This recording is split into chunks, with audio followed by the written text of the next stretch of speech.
আসসালামু আলাইকুম। প্রিয় দর্শক, আপনাদের সকলকে আমন্ত্রণ জানাচ্ছি আমাদের কথা চ্যানেলের। বেগম খালেদা জিয়া গতকাল সোমবার সন্ধ্যায় তাকে আইসিইউতে নেওয়া হয়েছে। তিনি বর্তমানে আইসিইউতে আছেন। তার অবস্থা খুব বেশি ভালো নয়। এই খবর শোনার পরে ইসলামী ছাত্র শিবির দেশের বিভিন্ন জায়গায় মসজিদে আনুষ্ঠানিকভাবে তারা মোনাজাত করেছে এবং বেগম খালেদা জিয়ার সুস্থতা কামনা করে, তার রোগ মুক্তি কামনা করে তারা মহান রব্বুল আলমিনের দরবারে মোনাজাত করেছে, দোয়া করেছে। আর অপরদিকে ছাত্রদল কি করেছে? ছাত্রদল একদিকে যখন খালেদা জিয়াকে আইসিইউতে ঢোকানো হচ্ছে, ছাত্রদল তখন অন্যদিকে ঠিক ওই সময়েই, ওই একই তারিখে অর্থাৎ সোমবার 24 তারিখে সন্ধ্যার পরে তারা ঢাকা বিশ্ববিদ্যালয়ের টিএসসিতে তারা বাউল গানের আসর জমাতে শুরু করেছিল এবং তারা সেখানে বাউল গানের আসর জমিয়েছে।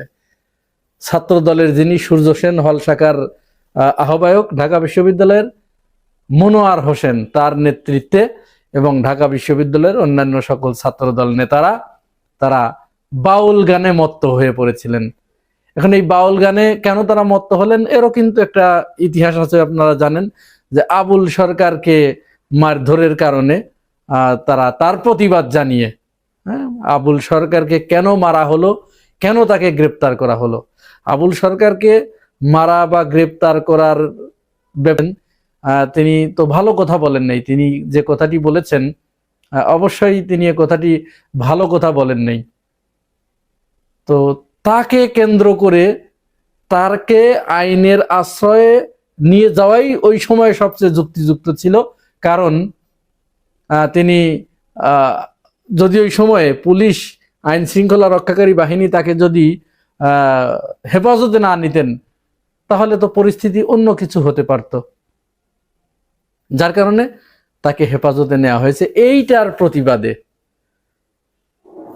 ছাত্রদল টিএসসিতে বাউল গানের আসর জমিয়ে, অর্থাৎ তাকে মেরেছো দেখো আমরা বাউল গানের মজমা জমাচ্ছি।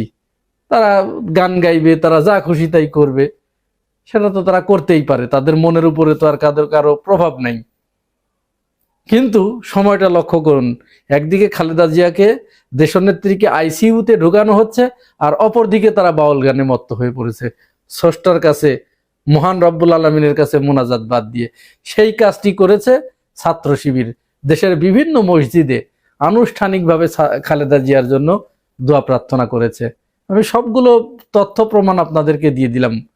আর ছাত্র দলের এই আচরণের কারণে অত্যন্ত বিরক্ত হয়ে, এটা বিরক্ত হবারই কথা, যে কেউ বিরক্ত হতে পারে, সুশীল সমাজ যারা, সভ্য সমাজের মানুষ যারা, তারা বিরক্ত হবারই কথা। তো বিএনপি পন্থী একজন অ্যাক্টিভিস্ট মীর জাহান, তিনি এত বেশি বিরক্ত হয়েছেন, বিরক্ত হয়ে তিনি তার ফেসবুক পেজে একটি স্ট্যাটাস দিয়েছেন। আমি স্ট্যাটাসটা আপনাদের সামনে তুলে ধরছি। বেগম খালেদা জিয়া আইসিইউতে, ছাত্র দল করার কথা দোয়া, কিন্তু তারা বিভিন্ন জায়গায় বাউল গান নিয়ে ব্যস্ত। কারণ আল্লাহর বিরুদ্ধে গিয়ে হলেও, কিংবা বেগম খালেদা জিয়াকে আইসিইউতে রেখে হলেও জামায়াতের বিরোধিতা করা লাগবেই। কুলাঙ্গার না হলে বোধহয় ছাত্রদল করা যায় না। এরা কিভাবে পারলো আল্লাহকে কটাক্ষ করা বাউলের পক্ষ নিতে? এটি মীর জাহানের বক্তব্য। মীর জাহানের মতো অসংখ্য মানুষকে ছাত্রদলের প্রতি এরকম তীব্র ক্ষোভ প্রকাশ করতে দেখা গেছে।